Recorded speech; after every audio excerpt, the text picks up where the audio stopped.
Break के बाद एक बार फिर स्वागत है आप सभी का इनसाइड झारखंड न्यूज के इस बुलेटिन में। चलिए जानते हैं खबरों के बारे में। खबरों की शुरुआत करते हैं राजधानी रांची से। झारखंड के बेरोजगार छात्र छात्राएं रोजगार की मांग को लेकर लगातार सड़कों पर आंदोलन करते नजर आ रहे हैं। इसी कड़ी में जेएसएससी कार्यालय के समक्ष विधानसभा सत्र के पहले दिन विभिन्न मांगों को लेकर हजारों की संख्या में छात्र छात्राएं प्रदर्शन करते दिखे। प्रदर्शन कर रहे छात्र छात्राओं की मांग है कि झारखंड के विभिन्न विभागों में रिक्त पद पर जल्द से जल्द नियुक्ति की जाए। इसी बीच कार्यालय का घेराव करने पहुंचे छात्रों में से एक छात्र द्वारा खुद पर पेट्रोल डालकर खुदकुशी करने की कोशिश की गई। इन्हीं बेरोजगार युवाओं के विषय में नेता प्रतिपक्ष का कहना है कि ठंड में भी छात्र छात्राएं लगातार सड़कों पर दिख रहे हैं।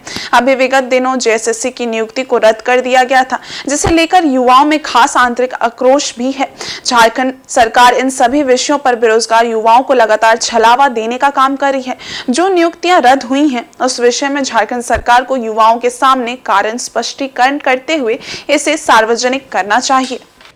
और उनका डिमांड, उनकी जो मांग है एकदम से स्पष्ट है कि जेएसएससी जेपीएससी से परीक्षा खिलवा रही है और हम सबके सपनों को एक तरह से उसको तोड़ने का काम कर रही है। जेएसएससी की परीक्षा निर्धारित थी 17 तारीख को और जिस तरह से आपने देखा है 5 दिन पहले उस परीक्षा को कैंसिल किया गया।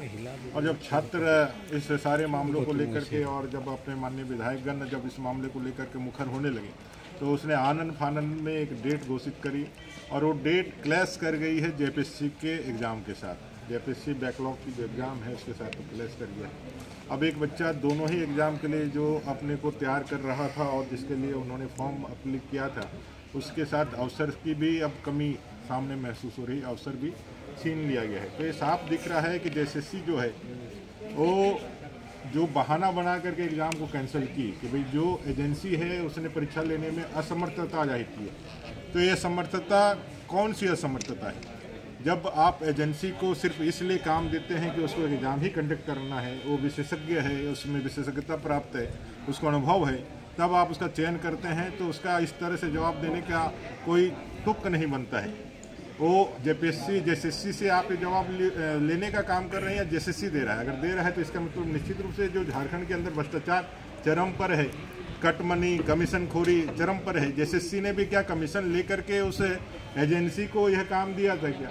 जिसकी तो जांच होनी चाहिए, क्योंकि जेएसएससी ने सिर्फ एक लाइन का असमर्थता जाहिर करने की बात करके उन्होंने जो है अपना पल्ला झाड़ लिया था, लेकिन उस पर क्या कार्रवाई हुई? वो परीक्षा नहीं लिया। इतने युवाओं का जो भविष्य खराब हुआ या इतना भविष्य जो बच्चों का जो है समय जाया हुआ, उसके लिए आपने क्या उसको ब्लैक लिस्ट किया? और अभी जो परीक्षा लेनी है क्या उन्हीं को फिर वापस दिया है?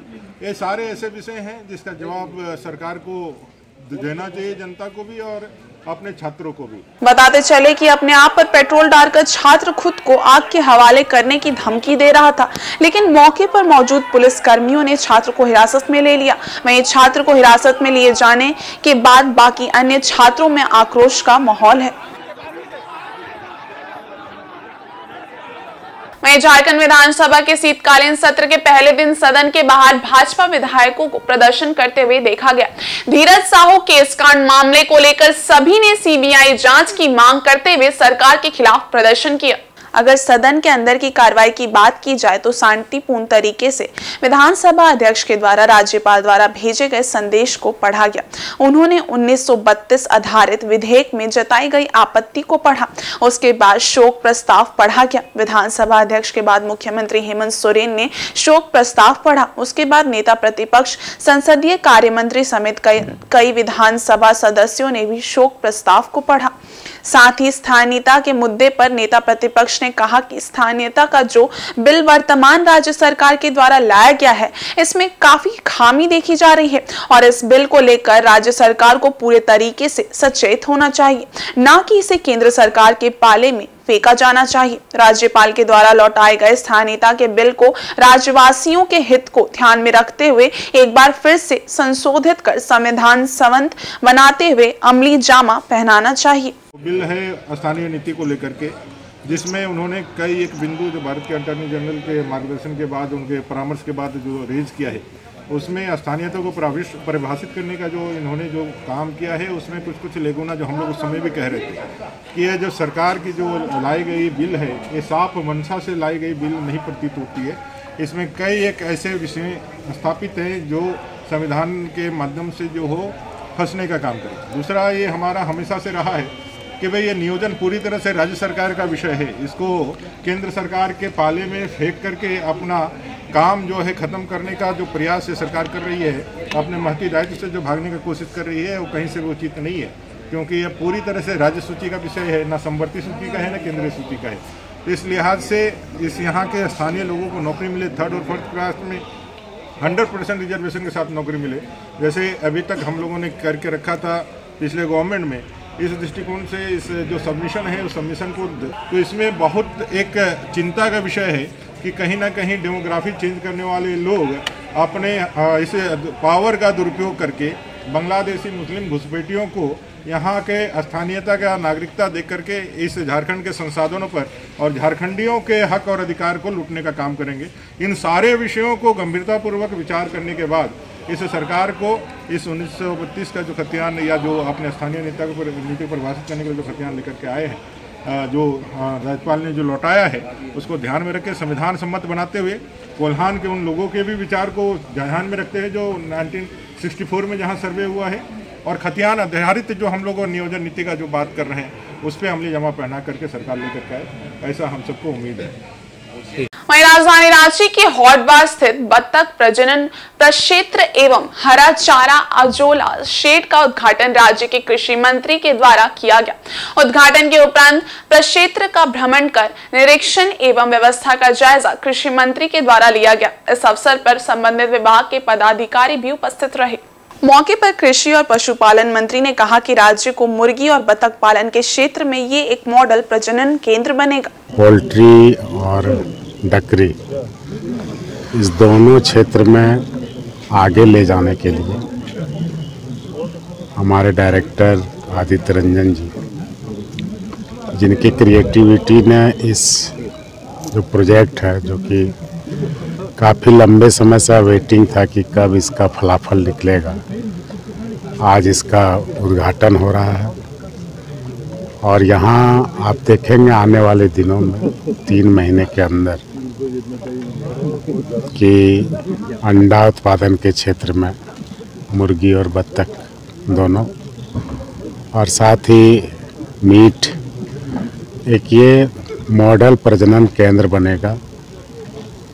और आज जिस तरह से शुभारंभ कर रहे हैं और टाइम लिमिट भी दिया जा रहा है, फ्रेम किया जा रहा है, तो हम सबको मोटिवेट करना आए हैं। और जो चीज़ हमने सपना देखा था कभी, आज वो धरातल पर उतरते हुए दिख रहा है। वहीं इस अवसर पर पशुपालन विभाग के निदेशक ने कहा कि राज्य को आत्मनिर्भर बनाने की दिशा में इस प्रकार की पहल की जा रही है। उन्होंने कहा कि इस यूनिट से प्रतिदिन 8 से 10 हजार अंडों का उत्पादन हो सके, इस लक्ष्य की प्राप्ति के लिए हर संभव प्रयास किया जा रहा है। साथ ही इस केंद्र के द्वारा ग्रामीणों को प्रशिक्षित भी किया जाएगा ताकि वो मुर्गी और बत्तख पालन के क्षेत्र में निर्भर बन सके। यह योजना है राज्य सरकार की, माननीय मुख्यमंत्री जी और मंत्री जी के निर्देश पर हम लोग पूरा प्रयास कर रहे हैं कि इसको राज्य को जो आत्मनिर्भर बनाने का हम लोग सपना देख रहे हैं कि कैसे पोल्ट्री और डकरी में हम लोग आत्मनिर्भर बनाएंगे, उसको पूरा करने में एक पहल है। कुल 90,000 कैपेसिटी का यहाँ हैचरी यूनिट है, जो कि हमको लगता है मार्च तक में शुरू हो जाएगा। और आज जो शुभारंभ हुआ है तो हम लोग डकरी का शुरुआत किए हैं, जिसमें ग्रोवर, ब्रूडर, उसके अतिरिक्त लेयर, ये तीनों प्रक्रिया होगी। आज बच्चों को हम लोगों ने छोड़ा है, उसके 2000 के आसपास। हम लोग 10,000 का यूनिट यहाँ पे शुरू करेंगे ताकि डेली 8 से 10,000 अंडा जो है डक का और डेली 80 से 90,000 अंडा जो है मुर्गी का यहाँ से उत्पादन हो। तो मुर्गी का अंडा, बत्तख का अंडा, उसके साथ साथ मीट, और साथ साथ जो ट्रेनिंग हम लोग देते हैं ग्रामीणों को, क्योंकि मुख्यमंत्री पशुधन में काफ़ी संख्या में हम लोग बांट तो रहे हैं, ट्रेनिंग भी दे रहे हैं, लेकिन एक्सपोजर नहीं करा पाते हैं। तो एक बड़ा एक्सपोजर सेंटर बनेगा कि कैसे रख रखाव रखना है कि उसका जो उत्पादन अधिक से अधिक हो और ग्रामीण अर्थव्यवस्था को एक मजबूती मिले। यहाँ के गरीब किसानों को जो सपना है मुख्यमंत्री जी का पशुधन के थ्रू उनका आर्थिक स्थिति सुधारने का, वो धीरे धीरे सुधरेगा। उसके लिए एक अच्छी पहल हम लोग आज शुरू करें। और जमशेदपुर के जुगसलाई पिगमेंट के पास फ्लाईओवर पुल का सड़क निर्माण कार्य रेलवे ने शुरू कर दिया है। रेल के जीएम नए 3rd लाइन में बन रहे पुल का निर्माण कार्य का निरीक्षण करने टाटानगर पहुंच रहे हैं, जिसको देखते हुए रेलवे प्रशासन के द्वारा इस जर्जर सड़क का निर्माण कार्य शुरू कर दिया गया है। इस सड़क की हालत बहुत दिनों से जर्जर हो गई थी। आए दिन यहाँ सड़क दुर्घटना होती रहती थी। कुछ दिनों पूर्व भी पुल के नीचे सड़क दुर्घटना में 2 युवक की मौत हो चुकी है, जिससे लोगों में भी आक्रोश देखा जा रहा है। इस रास्ते से लाखों लोग आना जाना करते हैं और लोगों में हमेशा डर बना रहता है, लेकिन रेल प्रशासन की नींद 2 युवक की मौत के बाद जागी। आम लोगों का कहना है कि आए दिन कोई ना कोई सड़क दुर्घटना का शिकार हो रहा था। कुछ दिन पूर्व भी गरीब घर के बेटों की मौत हो गई, परंतु प्रशासन द्वारा उन्हें अभी तक मुआवजा नहीं दिया गया है। क्या करेंगे, जान जाने के बाद ये हाल हो रहा है। बली नरबली मांगा है ये रोड, और क्या करेंगे। बच्चा था, इकलौता था, मुआवजा भी नहीं मिला, 1 रुपया नहीं मिला। वहीं सारंडा जंगल में फिर एक बार जंगल काटकर गांव बसाने का मामला सामने आया है। मनोहरपुर प्रखंड के सारंडा अंतर्गत जराईकेला थाना क्षेत्र के संसगदा जंगल में जंगल काटकर अवैध गांव बसाने की सूचना पर वन विभाग, पुलिस व सीआरपीएफ ने संसगदा जंगल में छापेमारी अभियान चलाया। ये अभियान सारंडा डीएफओ अभिरूप सिन्हा और डीएसपी अजीत कुजूर के संयुक्त नेतृत्व में चलाया गया, जहां वन विभाग व पुलिस ने पाया कि लगभग 60 से 80 की संख्या में अलग अलग जगहों से आए ग्रामीणों द्वारा जंगलों के अवैध कटाई कर 2 दर्जन से अधिक झोपड़ियां बनाई गई हैं, जिसमें ग्रामीण रहकर आसपास के और जंगलों की कटाई कर रहे हैं। जहां वन विभाग ने पुलिस के सहयोग से तत्काल कार्रवाई करते हुए ग्रामीणों को खदेड़ा, साथ ही मौके से जंगलों की कटाई के लिए इस्तेमाल किए गए कुल्हाड़ी, डोली, फावड़ा आदि को जब्त किया है। इसके अलावा 19 बाइक भी जब्त किए गए हैं। मामले में डीएफओ ने कहा कि इसे लेकर वन विभाग द्वारा वन अधिनियम के तहत कार्रवाई की जाएगी। जानकारी के अनुसार बीते सप्ताह भर पूर्व विभाग को सूचना मिली कि कोयना वन क्षेत्र के कंपार्टमेंट 48 अंतर्गत ससनगदा जंगल में ग्रामीणों द्वारा जंगल को अवैध रूप से काटकर गांव बसाया जा रहा है, जिसके बाद विभाग द्वारा मामले की जांच की गई। जहां मामले की पुष्टि होते ही गुरुवार को वन विभाग और पुलिस द्वारा जंगल में घुसकर संयुक्त छापेमारी अभियान चलाया गया। जंगल कटाई में शामिल लगभग सभी लोग आपस में रिश्तेदार या सगे संबंधी, दोस्त और एक दूसरे के परिचय वाले हैं।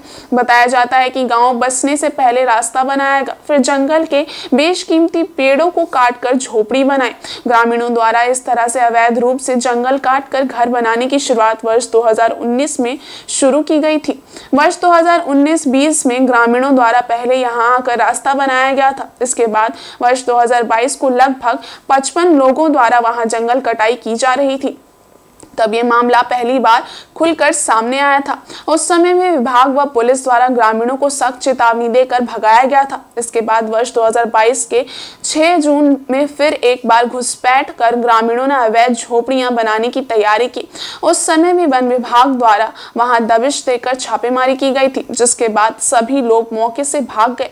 इसके बाद इसी वर्ष के जून महीने में भी ग्रामीणों द्वारा घुसपैठ कर जंगल कटाई की गई और ये चौथी बार है जब यहाँ ग्रामीणों ने जंगल काटकर गांव बसाने की कोशिश की है। बताया जाता है कि इन लोगों के द्वारा लगभग 20 हेक्टेयर जंगल को नुकसान पहुंचाया गया है। सारंडा डीएफओ अभिरूप सिन्हा ने मामले को लेकर कहा है कि विभाग द्वारा वन अधिनियम के तहत कार्रवाई की जा रही है। साथ ही इस जगह में विभाग द्वारा अभियान के तहत बृहद पैमाने में पौधारोपण भी किया जाएगा। मौके पर डीएसपी अजीत कुजूर ने ग्रामीणों को जागरूक होने की अपील की। कहा कि वन क्षेत्र को नुकसान पहुंचाना कानूनन अपराध है। ग्रामीणों को जंगल को बचाने में वन विभाग और पुलिस की मदद करनी चाहिए। अवैध गांव बसाने के मामले में मनोहरपुर, आनंदपुर, सोनुआ, गोइलकेरा, गुदड़ी, खूंटी, रनिया के आसपास के दर्जनों गांव के सैकड़ों ग्रामीण शामिल हैं। वहीं इन ग्रामीणों को बहला फुसलाकर बार बार जंगल कटाई व गाँव बसाने हेतु इन्हें उकसाने वाले मास्टरमाइंड का नाम पता लगाने में अब तक प्रशासन नाकाम साबित हो रही है। यही वजह है कि जंगल की बेशकीमती लकड़ियां कट रही हैं और जंगल को धड़ेले से नुकसान पहुंचाने का सिलसिला जारी है। वहीं जमशेदपुर के जुगसलाई विधानसभा के विधायक मंगल कालिंदी ने केंद्र सरकार पर आरोप लगाया कि जहां भाजपा की सरकार नहीं है, वहां एजेंसी के द्वारा चुनी हुई सरकार को बदनाम करने और स्थिर करने का प्रयास किया जा रहा है। उन्होंने कहा कि झारखंड के मुख्यमंत्री हेमंत सोरेन के द्वारा पूरे झारखंड में जिस तरह से विकास हो रहा है, उससे घबराकर विपक्ष के द्वारा एजेंसी का दुरुपयोग कर सरकार को बदनाम करने और स्थिर करने का प्रयास किया जा रहा है। उन्होंने ये बातें आपकी योजना, आपकी सरकार, आपके द्वार कार्यक्रम में पत्रकारों से बात करते हुए कही। लोग भी समझ रहे हैं बात को बढ़िया से। जहाँ जहाँ उनकी सरकार नहीं है, वहाँ वहाँ इस प्रकार का जो है संस्था को लगाकर दिग्भ्रमित करना। जनता ने चुना है 5 वर्ष के लिए सरकार को, और सरकार के कामकाज भी बहुत ही अच्छे ढंग से कर रहे हैं।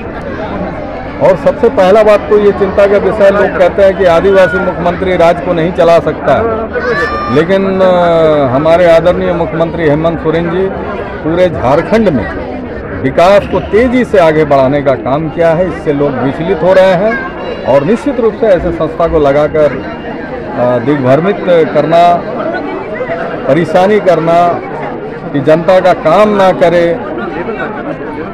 ये सोच है। और सरायकेला जिले के सरायकेला थाना क्षेत्र अंतर्गत दुगनी उत्क्रमित उच्च विद्यालय समेत पंचायत भवन और पास स्थित एक किराना दुकान में